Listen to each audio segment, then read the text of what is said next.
క్రియ. It's not a verb. ఇది క్రియ కాదు. But it is an action word. కానీ క్రియాపూర్వకమైనటువంటి మాట. Why? ఎందుకు?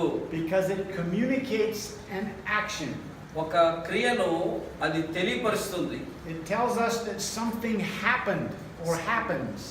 జరుగుతుంది, జరగబోతుంది అనే విషయాన్ని తెలియపరుస్తుంది. వర్క్స్ అనే మాట. Faith. విశ్వాసము. Is that an action word? ఇది క్రియాపూర్వకమైన మాట కాదు. Why? ఎందుకు? It has to be absorbed.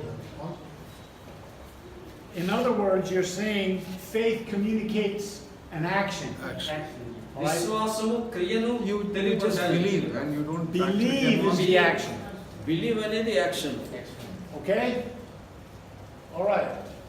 Now, if I can find the action words, నేను క్రియాపూర్వకమైన మాటలు గమనిస్తే then I know what the primary carriers of the message of this verse are. ప్రాథమికంగా నేను ఏ సందేశం ఇవ్వబోతున్నాను అనేది తెలియపరచబడుతుంది. We're going to use the action words. ఈ క్రియాపూర్వకమైన మాటలు మనం ఉపయోగిస్తున్నాం కదా. For each one, we will make a simple sentence. ఈ ప్రతి మాట కూడా సామాన్యమైనటువంటి వచనాన్ని తీసుకొస్తుంది. 4 action words. 4 క్రియాపూర్వకమైన మాటలు. 4 simple sentences. 4 క్రియాపూర్వకమైన సింపుల్ మాటలు. And those 4 simple sentences are 4 సామాన్యమైనటువంటి మాటలు the 4 main ideas that God the Spirit put into the verse. దేవుని ఆత్మ మాటల ద్వారా ఇక్కడ పెట్టబడింది. How would you like to have great confidence every time you preach or teach that you know what the eternal Spirit put into that verse? నీ అంతరంగములో ఉన్నటువంటి ఆత్మ ఏం చెప్తుందో అనేది మాటల్లో నువ్వు పెట్టి చెప్పాలి. You think that would make you confident in your preaching and teaching? I think so. నీవు ఆ విధమైనటువంటి సామర్థ్యముతో దేవుని వాక్యాన్ని బోధిస్తూ ఉన్నావు, నడిపిస్తూ ఉంటావు. You don't have to know Hebrew, you don't have to know Greek, you don't need a library full of books. All you need to dig deep into the verse is action words, simple sentences, and how to use them. Action word simple sentences ద్వారా dictionary లేకపోయినా, Hebrew Greek అనేది నీకు పూర్తిగా రాకపోయినా, ఇందులో ఉన్నటువంటి మాటలను సామాన్యమైనటువంటి మాటలుగా మీరు మార్చి చెప్పగలిగినప్పుడు సరైన భావన మీరు చెప్పగలరు. Now, if you know Hebrew or Greek, you can do this better. Hebrew Greek ఉంటే మంచిదే కదా, ఇంకా బాగా చెప్పగలరు మీరు. If you have a library full of books, those are more tools to use. You can do this better. Library sources ఇవన్నీ కూడా మీరు వాడుకోవచ్చు, కానీ సింపుల్ గా మీరు వాక్యాన్ని చెప్పాలి అంటే AWSS ద్వారా మీరు చెప్పగలరు. But if you're planning a church in a rural village somewhere way out in the bush in India, గ్రామీణ ప్రాంతాల్లో మీరు ఒక సంఘాన్ని స్థాపిస్తే those people aren't going to have those kind of tools. ఈ విధమైనటువంటి బోధించడానికి సదుపాయాలు ఉండవు కదా. So teach them this. ఇది ఈ పద్ధతిని అనుసరించండి. If they know how to read their own language, they can do this. వారి యొక్క సొంత సామాన్యమైన భాషలో వారికి అర్థమైన రీతిలో వారి పదజాలాలను వినియోగించుకొని బోధన చేయండి. They don't have to be experts in the grammar of their language. వారి గ్రామర్ బాగా కర్త కర్మ క్రియలు బాగా తెలుసుకోవాల్సిన పరిస్థితి ఏమీ లేదు. Now, if they are, that's wonderful. That will help. వాళ్ళకి వ్యాకరణము అన్ని గ్రామీణ ప్రాంతాల్లో వాళ్ళకి ఉంటే మంచిదే కదా. They can identify action words. మరి క్రియా మాటలను జాగ్రత్తగా గమనించండి. If they can determine correctly what the action is, అక్కడ క్రియాత్మకమైనది ఏమిటి అనేది చూడండి. then, and this gets a little difficult sometimes, ఇక్కడ కొంచెం కష్టకరంగా ఉంటది. if they can identify from the verse or the near context who the actor is for that action, ఆ పని జరిగించేవారు ఎవరు అనేది తెలుసుకోవడానికి కొంచెం కష్టంగా ఉంటుంది. then they can write this simple sentence. అప్పుడు సింపుల్ గా రాయండి. The actor, the action, actor, you అనేది, సి అనేది యాక్షన్. ఇవి రెండు సమన్వయంగా ఉంటాయి. Now, let me quickly show you how this can become complicated. ఏ విధముగా సామాన్యంగా చెప్పనివ్వండి, ఏ విధంగా ఇది కష్టతరంగా ఉంటుంది అనేది. If you read you see that a person is justified.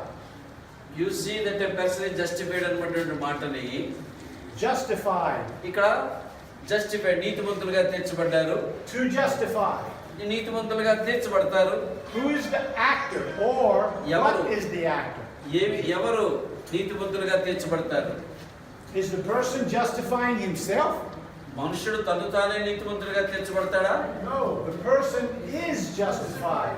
ఒక వ్యక్తి నీతిమంతులుగా తీర్చబడతాడు. Someone or something is justifying the person.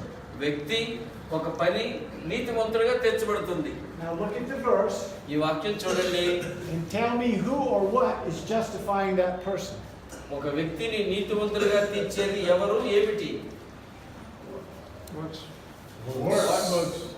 Very good. క్రియలు. So, this action word ఈ యొక్క క్రియాపూర్వకమైనటువంటి ఈ మాటలు is actually the actor for this action word.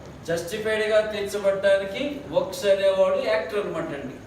Works justify a person. క్రియలు నీతిమంతులుగా తీర్చడానికి సహాయపడతాయి. Okay? And then, faith. విశ్వాసము, Action, క్రియ, believe or trust. నమ్మడం, విశ్వసించడం. Who trusts? ఎవరు నమ్ముతారు? A person. పర్సన్. నీవో నేను ఎవరో, మన ఇద్దరు ఎవరో. So what we have then is 1, 2, 3, 4 action words. చూచుట, నీతిమంతులుగా తీర్చబడ్డ, క్రియలు, విశ్వాసం మాత్రమే అనేది You see, మీరు చూస్తారు. works justify a person. క్రియలు విశ్వాస మూలంగా తీర్చబడతావు. A person works. ఎవరైతే ఆ క్రియలు చేస్తారో వారు, Person believes. ఎవరైతే నమ్ముతారో వారు. Those are the 4 main ideas that God the Spirit put in the verse.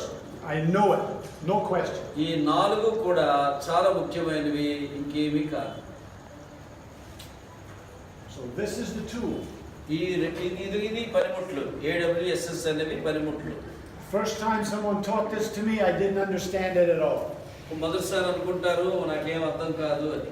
I had Latin, I had Greek, I had Hebrew, I had a master's degree, and they taught this to me, and I made 0. I didn't make 50 on my quizzes, I made 0. Hebrew తెలుసు, Greek తెలుసు, అన్ని తెలుసు అనుకుంటాం. కొన్నిసార్లు ఏమీ తెలియదు, 0లో మారిపోతాం. I was presented with it another time, 0. 0 అన్నమాట. ఒకసారి చెప్పడానికి కూడా మనకి శక్తి ఉండకపోవచ్చు. It did not register, I didn't understand it. ఇందులో కానీ ఇప్పుడు చెప్పబడిన విషయాలు రిజిస్టర్ చేయబడకపోతే ఈ తలంపులలో మనం సరిగ్గా చెప్పలేము. In God's good grace, someone taught it to me a third time, and the light went on. మూడోసారి నేను విన్నప్పుడు నా హృదయాన్ని, నా మనస్సును దేవుడు వెలిగించాడు. ఈ విషయాలు మూడోసారి నేను విన్నప్పుడు. This is pretty simple. మొదటిసారి నాకు అర్థం కాలేదు, రెండోసారి కాలేదు, తర్వాత సామాన్యంగా సింపుల్ గా నాకు అర్థమైపోయింది. అప్పుడు So if it clicks, అప్పుడు నాకు క్లిక్ అయిందండి. ఓ, ఈ విధంగా నేను చెప్పాలి అని అలా నేర్చుకున్నాను నేను అంటున్నాను. very useful. ఇది AWSS ద్వారా నేను మేలు పొందాను. ఇది ఉపయోగకరం. If it works for you, teach your disciples, this is how you read the Bible. Use this. అది శిష్యులకి ఇతరులకు బోధించేటప్పుడు ఈ సిస్టాన్ని వినియోగించండి మీరందరూ. And when you are studying for a message, use this as a part of your analysis. వాక్యాన్ని బోధించేటప్పుడు ఎలా బోధించాలి అనే విధానాన్ని అవలంబించడానికి ఈ సిస్టమ్ అవలంబించండి.